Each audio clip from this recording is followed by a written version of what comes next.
দীর্ঘ প্রায় ১.৫ দশকের স্বৈরাচারী একটা ফ্যাসিস্ট সরকারের কষাঘাতে ছিল এই পুরো বাংলাদেশ। এই বাংলাদেশি যারা জনগণ, বাংলাদেশি জাতীয়তাবাদে যারা বিশ্বাস করে, তারা দীর্ঘদিন মানুষের ভোটাধিকার থেকে বঞ্চিত ছিল।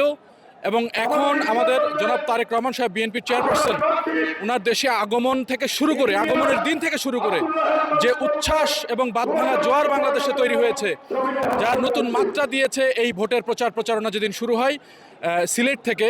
আপনারা লক্ষ্য করেছেন যে সিলেট এবং চট্টগ্রাম, এটা তৃতীয় নির্বাচনী সফর আমাদের চেয়ারম্যান সাহেব জনাব তারেক রহমান সাহেবের। এই তৃতীয় নির্বাচনী সফর আমরা একইভাবে পরিলক্ষিত করছি বা আমরা দেখছি যে দেশবাসীর যে জোয়ার উঠেছে।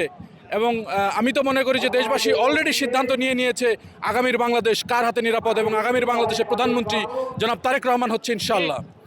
এবং একই সাথে যে বাংলাদেশপন্থী রাজনীতিবিদ যারা রাজনীতি করে, তারা, আমি তো মনে করি এই বাঁধভাঙা উচ্ছ্বাস প্রমাণ করে তারেক রহমান হাতেই বাংলাদেশ সবচেয়ে বেশি নিরাপদ। তারেক রহমানের হাতেই আগামীর বাংলাদেশের ভাগ্য নির্ধারণ হবে। আমার জীবন বৃত্তান্ত নিয়ে 17 বছর যত কষ্ট, যত লাঞ্ছনা হয়েছি, যত বঞ্চিত হয়েছি, বাড়িঘর ছাড়া হয়েছি, বাড়ি ছাড়া হয়েছি, সব ছাড়া হয়েছি, এজিতিম হয়েছি, এই দলের জন্য, দলের লোকে কাজ করার জন্য সব ছাড়া হয়েছি।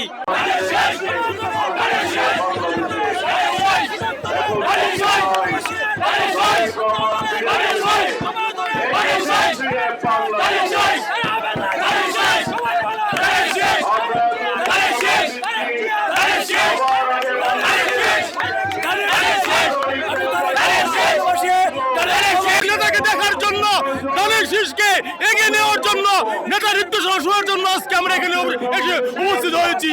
আমি সকলকে আহ্বান জানাই, দেশের মানুষকে রক্ষা করতে হলে, দেশকে রক্ষা করতে হলে সবাই দলের শীর্ষে ভোট দেন। আমরাও দেব, আপনারাও দিবেন। সংগ্রামের সাথী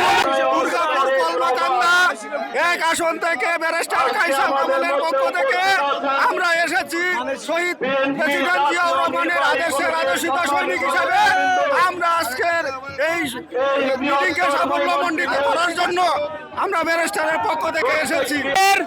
স্বৈরাচার সরকার প্রদান করে এই দেশে নতুন করে আবার তারেক রহমানের নেতৃত্বে এই সরকার গঠন হবে। তাই দেশবাসীর কাছে উদারত আহ্বান, দলের শীর্ষে বিজয় করে আগামীর রাষ্ট্রনায়ক তারেক রহমানকে বিজয় করতে হবে। আমরা সেই লক্ষ্যে আজকে হাজার হাজার লক্ষ লক্ষ মানুষ চারদিকে একটাই শুধু